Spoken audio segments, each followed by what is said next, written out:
Bueno, como ya recordarán, este es el programa del curso. El día de hoy corresponde al segundo módulo acerca de trastornos del sueño y consumo de sustancias. ¿Sale? Este es el sumario, la línea de tiempo que vamos a seguir con la plática de hoy. Vamos a hablar vamos a dar una breve introducción al inicio para dar algunas definiciones, algunos conceptos que creo que son útiles para ustedes. Luego vamos a dar algunos datos acerca de los trastornos del sueño para que vean por qué esto realmente constituye actualmente un problema de salud y por qué decidimos hacer un curso acerca de esto. Luego vamos a pasar a la definición y distintos tipos de clasificaciones acerca de los trastornos del sueño. Luego vamos a hablar un poquito acerca del efecto neurotrópico de las drogas, cuál es el sustrato neurobiológico que explica que el consumo de sustancia provoca algún tipo de alteración del sueño. Vamos a ver cuáles son las alteraciones del sueño más frecuentemente encontradas en la práctica clínica por efecto de las sustancias psicoactivas. Y por último, para hacer ya una especie de conexión con el módulo siguiente, vamos a dar una breve introducción acerca de las herramientas que hoy tenemos disponibles para evaluar tanto la calidad como la cantidad de sueño. Entonces, cuando estaba preparando esta presentación para la clase de hoy, me encontré con esta imagen y les pido una enorme disculpa porque está en inglés, pero es que no quise modificar absolutamente nada porque se me hizo una imagen genial para introducir, para comenzar a platicarles de este tema y para que entiendan la magnitud de este fenómeno. Aquí fíjense cómo tenemos abajo un sueño insuficiente o de poca calidad. Y en estos óvalos que tenemos aquí podemos ver cómo los factores que influyen sobre esta poca calidad o sueño insuficiente tienen como una especie de tres niveles, donde en un primer nivel tenemos elementos desde el punto de vista individual de la persona, como por ejemplo la genética, las características genéticas de la persona, alteraciones de salud, las creencias, los distintos comportamientos, incluso las actitudes que tienen en la vida. Todo esto de alguna forma influye sobre la poca calidad del sueño. Luego tenemos un nivel social donde tenemos un grupo de elementos, como por ejemplo pueden ver ahí la vecindad. Esto es fácil de entender. Yo recuerdo, mi esposa no me dejará mentir, hace aproximadamente 10, quizás un poquito menos, 10 años, teníamos unos vecinos, incluso cuando vivíamos en Cuba todavía, teníamos unos vecinos que a cada rato les daba por poner música a todo volumen para toda la cuadra y definitivamente eso es un elemento que influye en el sueño de una persona y son elementos sociales. El trabajo, la raza, características socioeconómicas, incluso religión, cultura, etcétera. Y en un nivel más amplio están los elementos de la sociedad. Y aquí fíjense, no confundir el nivel de social con el nivel de la sociedad. Aquí tenemos políticas públicas, la globalización, incluso elementos de la geografía, el medio ambiente, contaminación. Por lo tanto, esta imagen, fíjense cómo explica muy bien los distintos niveles en los cuales podemos encontrar factores que de alguna forma u otra alteran la calidad de sueño. Ahora, extendiendo un poquito más esta imagen, como veíamos la semana pasada, podemos ver cómo estas alteraciones del sueño tienen distintos problemas sobre la salud del individuo, como por ejemplo altera el sistema cardiovascular, el sistema metabólico, la función mental, función inmunológica, incluso afecta hasta el rendimiento de la persona. Y esto, aun cuando a ustedes les pueda sonar alarmista o dramático, definitivamente influye sobre las diferentes tasas de mortalidad. Y déjenme les comparto algunos datos para que puedan entender esto un poco mejor.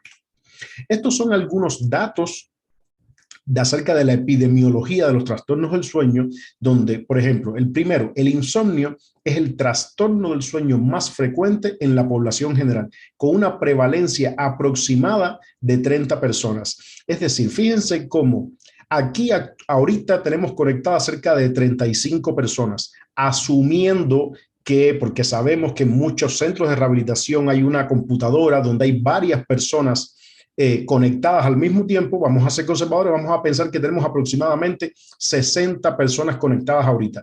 Eso quiere decir que de las 60 personas que tenemos conectadas ahorita, aproximadamente 20 tiene algún tipo de alteración para conciliar o mantener el sueño, tiene algún tipo de insomnio.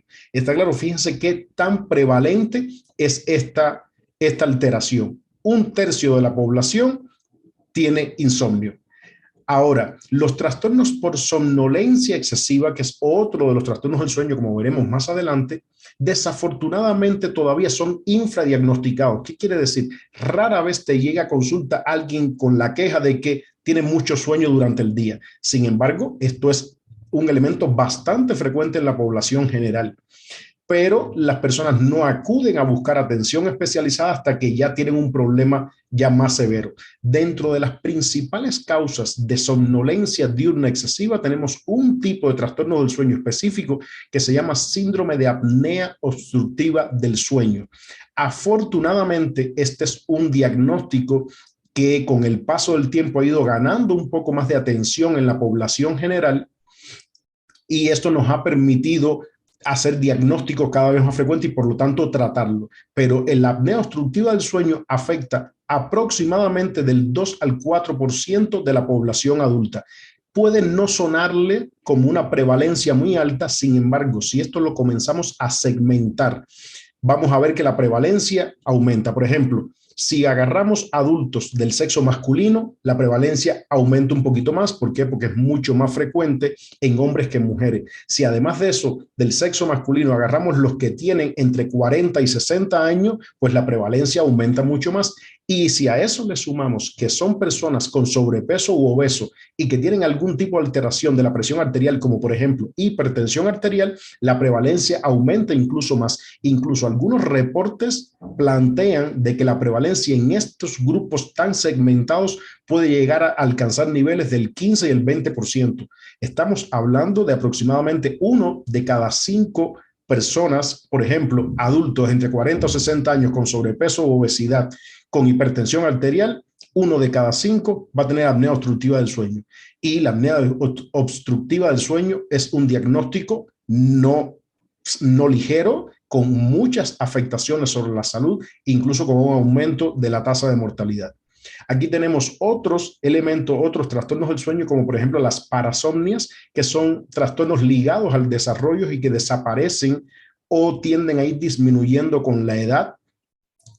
Por ejemplo, la prevalencia de las pesadillas en población adulta es apenas del 1 al 3%, de los terrores nocturnos del 2%, del bruxismo, que es este movimiento, esta contractura repetitiva, espontánea de la musculatura de la articulación temporomandibular, del 8%, tiene una prevalencia mucho más alta, y el sonambulismo 1%. Ahora, si estos datos a ustedes no les suenan completamente alarmantes y no les preocupan, déjenme, les pongo esta diapositiva donde las personas con corta duración del sueño, fundamentalmente relacionadas a los trastornos del sueño, presentan un riesgo de morir de 10 a 12% mayor que las personas que duermen bien, con un punto de corte de 6 horas. Aquí déjenme aclaro algunos elementos importantes, pero fíjense qué alarmante suena esta cifra. Ya estamos hablando de riesgo de morir.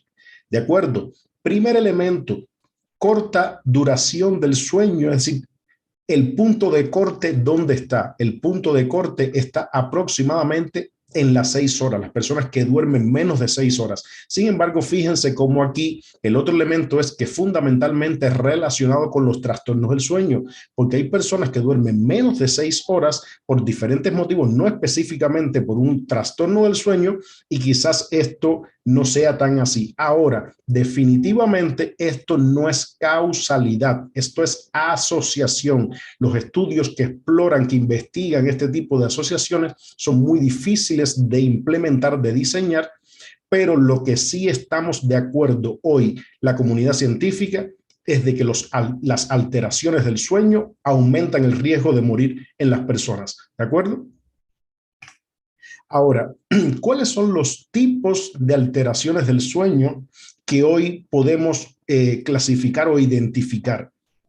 Esto es la clasificación de la Academia Americana de Medicina del Sueño, que es la institución que rige y organiza toda la medicina del sueño a nivel internacional. Es la más reconocida, la de más prestigio. Y estos son los grandes grupos en los que agrupan los distintos trastornos del sueño. Discúlpenme nuevamente que se los haya traído en inglés. No me interesa para nada que se los aprendan a detalle. Recuerden que esto es un curso básico. Solamente quiero presentárselos para que vean que esto, aunque a priori parecería sencillo, la realidad es que tratar, diagnosticar y tratar los trastornos del sueño no es tan sencillo. Incluso hay una subespecialidad para nosotros los neurólogos que es la medicina del sueño. Y aquí la Academia Americana los agrupa en 7 grandes grupos, valga la redundancia: el insomnio, los trastornos respiratorios asociados al sueño, los trastornos centrales de hipersomnolencia, de exceso de sueño, los trastornos del ritmo circadiano, las parasomnias, los trastornos del movimiento relacionados al sueño y otros trastornos. Aquí les voy a ir pasando los fundamentales, nada más que una imagen. Yo les voy a ir explicando aún cuando esté en inglés. Y me interesa que vean 2 cosas. Primero, todo el número de trastornos, de subtrastornos que hay en cada uno de estas clasificaciones. Y segundo, que comiencen a observar cómo en muchos de estos trastornos ya comenzamos a ver que el consumo de sustancia es uno de los elementos que te permite hacer diagnóstico. ¿De acuerdo? Entonces, primero, miren aquí el insomnio. Aquí hay 3 subclasificaciones, que es el insomnio crónico, el insomnio agudo de corto tiempo y otros trastornos de insomnio. Aquí los trastornos respiratorios relacionados al sueño, y aquí sí tenemos un grupo bastante grande donde definitivamente los que predominan son las apneas obstructivas del sueño, tanto en adultos como en niños. Y esto es importante, aun cuando ustedes en particular no sean el target al que está dirigido una plática de apnea obstructiva del sueño en pediatría. La realidad es que México es uno de los países con una mayor tasa de obesidad infantil y por lo tanto cada vez aumenta más la prevalencia de apnea obstructiva del sueño en niños. Por lo tanto, es un elemento a tener en cuenta. Aquí pueden ver un montón de subclasificaciones de los trastornos respiratorios asociados al sueño, pero quiero que comiencen a ver aquí abajo cómo ya aparecen trastornos relacionados a las sustancias. Y aquí nos están refiriendo a medicamentos, porque fíjense cómo hay asociados a fármacos que estamos utilizando para tratar alguna otra patología, pero también relacionado al consumo de sustancias. Con respecto a los trastornos de hipersomnolencia, aquí pueden ver los principales que se clasifican. Aquí los más, seguro que más conocidos, que más en algún momento pueden haber escuchado son la narcolepsia, la tipo 1, la tipo 2, la hipersomnia idiopática. Aquí tenemos también un síndrome muy interesante que es el síndrome de Klein-Levin, o también popularmente conocido como el síndrome de la bella durmiente. Los trastornos del ritmo circadiano, fíjense también en los trastornos de hipersomnolencia, como ya tenemos por aquí también el uso de sustancias. Los trastornos del ritmo circadiano, aquí están fundamentalmente estas alteraciones del ritmo donde se duerme en algún horario diferente a la noche y se está despierto generalmente en la noche. Aquí tenemos el trastorno por jet lag, cuando cambiamos de forma muy brusca de usos horarios. Los trastornos por cambios de turnos laborales, por ejemplo, las personas que trabajan en turnos nocturnos. Las parasomnias, que son estos trastornos relacionados con las diferentes partes o fases del sueño. Aquí fíjense, podemos ver en primer lugar las parasomnias relacionadas con la fase no REM. Aquí tenía fase 1, 2 y 3, que era la primera etapa del sueño, como tenemos los despertares confusionales, el sonambulismo, el terror nocturno. Tenemos las parasomnias relacionadas con la fase REM del sueño, donde ahí tenemos las pesadillas, la parálisis del sueño y otros tipos de parasomnias, pero nuevamente, miren aquí abajo cómo vuelve a aparecer el uso de sustancias. Los trastornos del movimiento relacionado al sueño, aquí tienen todo el subgrupo, donde los principales y más conocidos son el síndrome de piernas inquietas, el síndrome del trastorno por movimientos periódicos de las piernas, los calambres nocturnos, el bruxismo y nuevamente el uso de sustancias.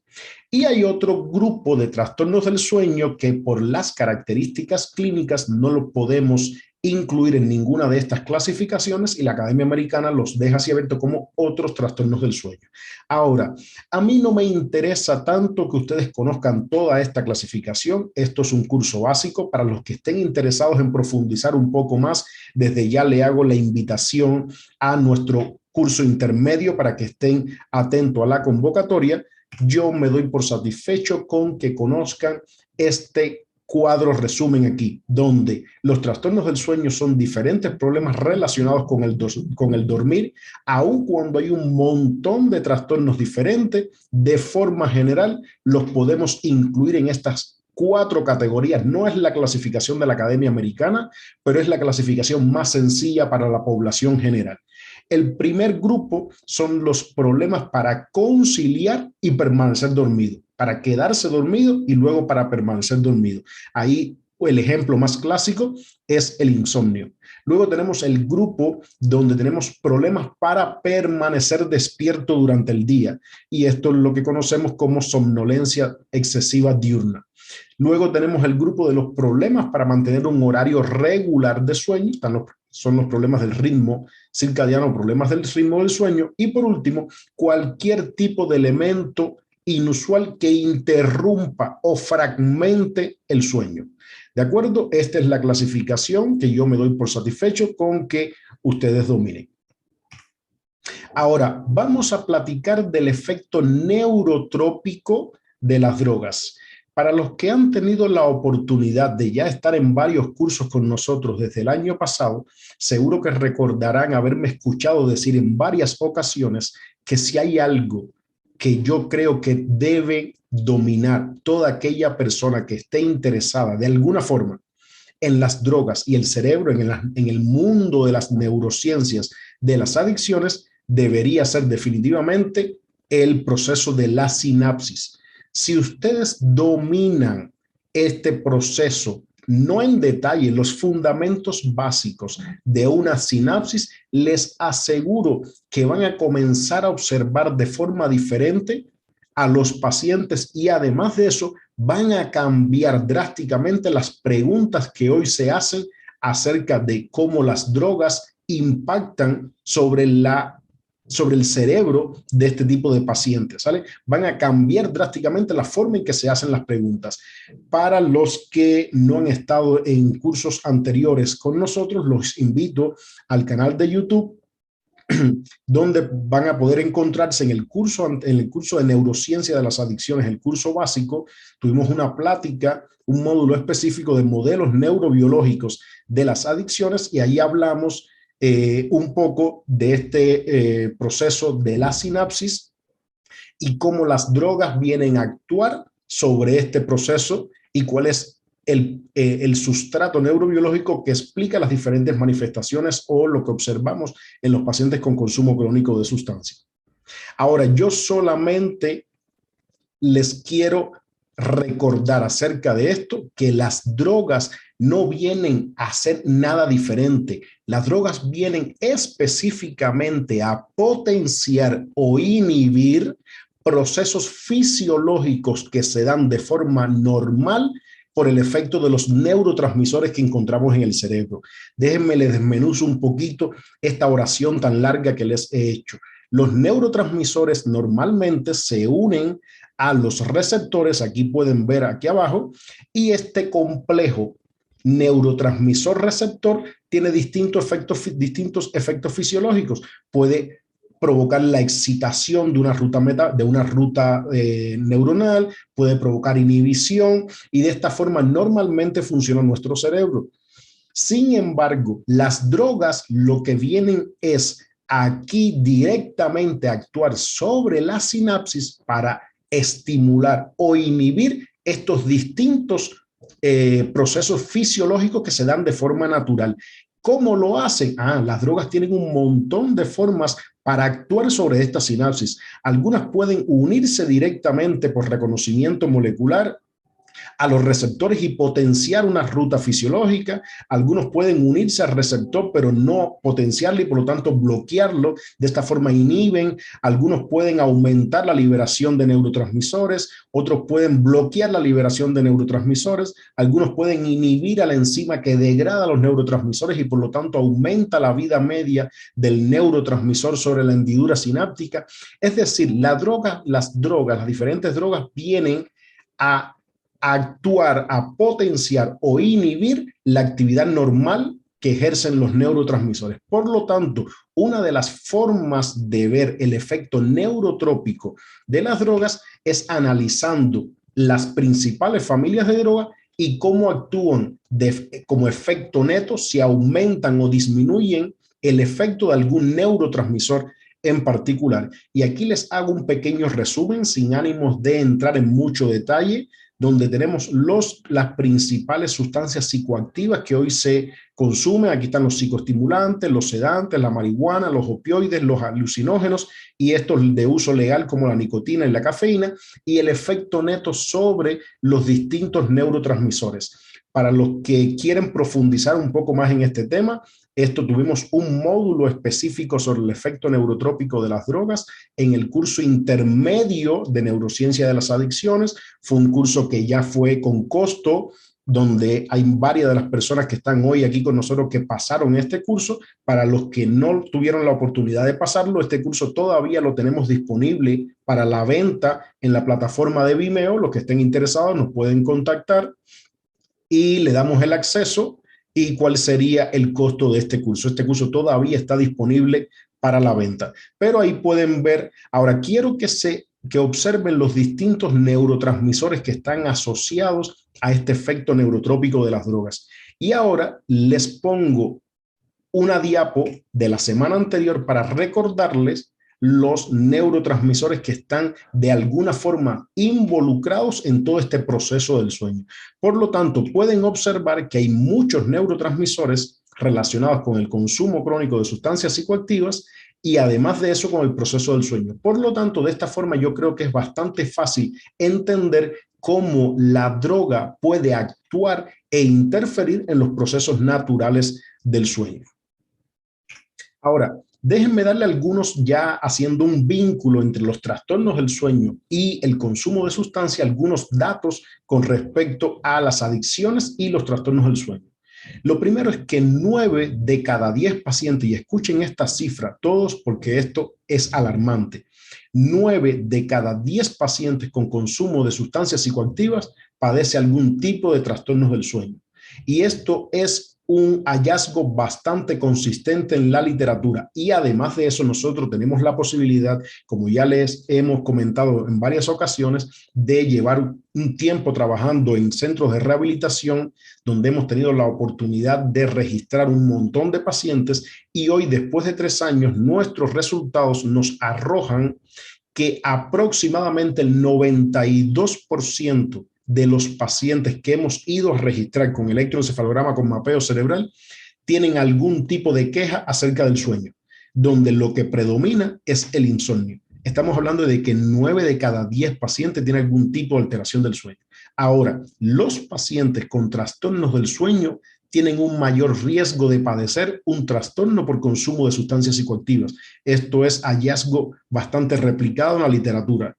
Y lo otro, incluso más importante, es que los trastornos del sueño en pacientes en rehabilitación constituyen un factor de riesgo para las recaídas. Y esto es uno de los elementos más importantes que tienen que entender todos ustedes, todas aquellas personas que están conectadas aquí ahorita o que van a ver luego este video en YouTube y que están relacionadas con el manejo de este tipo de pacientes. Uno de los elementos a los que hay que prestarle atención en ese enfoque multidisciplinario e integral de los pacientes con consumo crónico de sustancias psicoactivas es el sueño. ¿Por qué? Porque ya estamos viendo, primero, que estos pacientes tienen un mayor riesgo de consumir y segundo, que los que están en rehabilitación tienen un mayor riesgo de recaídas cuando no tienen una buena calidad de sueño. ¿De acuerdo? Ahora, ¿cuáles son las alteraciones del sueño más frecuentes que hemos encontrado o que se han reportado en la literatura en pacientes con consumo crónico de sustancias psicoactivas? Y esto en particular son alteraciones que hemos encontrado o que se han reportado mediante el uso de la polisomnografía. Ahorita no quiero platicar mucho acerca de este estudio, ya tendremos una clase la siguiente semana donde hablaremos de cuáles son las herramientas clínicas que hoy tenemos disponibles para evaluar la cantidad y calidad del sueño. Uno de ellos es la polisomnografía, pero aquí solo a grandes rasgos, y esto lo van a entender muy bien porque lo platicamos la semana pasada, es que primero, con consumo crónico de sustancias psicoactivas hay un aumento de la latencia de sueño, es decir, demoran más en dormirse. Esto que estamos viendo aquí abajo es un hipnograma. Esto es un gráfico que sacamos después de realizar una polisomnografía, donde, como pueden observar aquí, podemos clasificar todo el sueño del paciente y saber por qué fase o etapa va pasando a lo largo de toda la noche. Aquí tenemos toda la noche desde que se comenzó el estudio a las 8:47 de la noche hasta por la mañana aproximadamente a las 7 de la mañana. Tenemos el punto, miren aquí, donde dice L off, donde se apagaron las luces y ahí teóricamente comenzamos a contar el sueño del paciente y el momento donde se encienden las luces. Y la latencia del sueño es el tiempo que demora el paciente en entrar a fase 1 de sueño, en dormirse, a partir del momento en el que se apagan las luces. Eso es latencia de sueño. Y ahí está normado, de acuerdo a la población y a la edad, esa latencia de sueño y por lo tanto hemos visto que en pacientes con adicciones hay un aumento de la latencia de sueño y es uno de los principales elementos para plantearse de forma objetiva el insomnio. Segundo elemento, hay una disminución de la eficiencia del sueño, es decir, hay poco tiempo dormido durante la noche. Nosotros ya luego también evaluamos qué tiempo estuvo en cama y de ese tiempo que estuvo en cama, qué tiempo estuvo dormido. Y eso nos permite hacer un cálculo para saber cuál es la eficiencia de sueño del paciente. En tercer lugar, tenemos una fragmentación del sueño, es decir, muchos despertares a lo largo de la noche. Fíjense como aquí el primer elemento que tenemos es awake, que es despierto, y todas estas rayas que tenemos aquí son momentitos en los que el paciente de alguna forma se despertó. Por lo tanto, esta fragmentación, estos son de los elementos que hacen que no hay una buena calidad del sueño durante la noche. Y por último, una disminución del sueño de ondas lentas, que como les comentaba la semana anterior, esa fase 3 o sueño de ondas lentas es la fase más profunda y al mismo tiempo más reparadora del sueño. Y miren aquí abajo el tiempo que pasa en la fase lenta, en la fase de ondas lentas, que es la fase 3, la fase más profunda, y nosotros podemos cuantificarlo. Y eso está normado, son mediante estudios poblacionales del tiempo que tienen que pasar, del porciento del sueño que tienen que pasar en cada una de esas etapas, y esa es muchas veces la razón por la cual las personas dicen, yo dormí bien y sin embargo me despierto súper cansado y con mucho sueño al otro día. Y cuando le hacemos este estudio nos damos cuenta que hay una fragmentación del sueño y además hay una disminución del sueño de ondas lentas. Ahora ya por último, para concluir, quiero hacer ya la conexión con la siguiente semana para el siguiente módulo donde vamos a hablar de cuáles son las herramientas clínicas que hoy tenemos para evaluar tanto la calidad como la cantidad del sueño. Y solamente se las voy a presentar porque con esta misma diapo voy a comenzar la siguiente clase, donde pueden ver que hay medidas subjetivas o indirectas y medidas objetivas o directas. Dentro de las medidas subjetivas tenemos la entrevista clínica, tenemos registros de sueño que se le piden al paciente que realice y fundamentalmente escalas y cuestionarios. Aquí nada más que le pongo algunos ejemplos. Hay un montón de cuestionarios y de escalas para evaluar de forma subjetiva o indirecta el sueño. La escala de somnolencia de Stanford, de calidad de sueño de Pittsburgh, de somnolencia de Epworth y el screening psicológico que vamos a profundizar la siguiente semana. Y dentro de las medidas objetivas tenemos en primer lugar la polisomnografía con sus 3 variantes tipo 1, tipo 2 y tipo 3, la poligrafía, que es fundamentalmente para los trastornos respiratorios, el tipo 2, que es la polisomnografía ambulatoria, que es esta donde el paciente se va a su casa y duerme en su casa, y la tipo 3 es la polisomnografía full o completa, que es la que el paciente viene a dormir a un laboratorio de sueño. Hoy, afortunadamente, gracias al desarrollo tecnológico, ya la mayor parte de los equipos de polisomnografía ambulatoria te permiten hacer lo mismo que una polisomnografía completa, pero en la comodidad de la casa del paciente, lo que ha ido permitiendo que vaya aumentando el uso de este estudio para una mayor comodidad de los pacientes. También tenemos el test de latencias múltiples, el test de mantenimiento de vigilia y la actigrafía. Ya lo vamos a profundizar la siguiente semana porque este va a ser el tema en particular. Y ya para concluir entonces, le hago un pequeño resumen de lo que hemos visto en la clase de hoy. Hablamos un poquito acerca de todos estos factores, tanto a nivel individual, a nivel social y a nivel de la sociedad, que influyen de alguna forma u otra sobre el sueño. Hablamos de algunos datos que nos permiten entender por qué los trastornos del sueño realmente hoy son un problema de salud importante en nuestra población. Hablamos de los distintos tipos de trastornos según la Academia Americana de Medicina del Sueño, perdón, y la agrupación más sencilla que tienen que conocer, cuál es el efecto neurotrópico de las drogas, es decir, cómo las drogas impactan sobre el cerebro y modifican los distintos sistemas de neurotransmisores que están involucrados con el proceso del sueño, y cuál es la relación que hay entre el consumo crónico de sustancias psicoactivas y los trastornos del sueño. Y por último, ya presentamos de una forma muy breve cuáles son las herramientas que tenemos hoy para evaluar tanto la calidad como la calidad del sueño. Y por lo tanto, ya de esta forma termino, como siempre, haciéndoles ya la invitación a la siguiente semana para nuestro tercer módulo, como pueden ver aquí, métodos de estudios de la calidad y cantidad del sueño,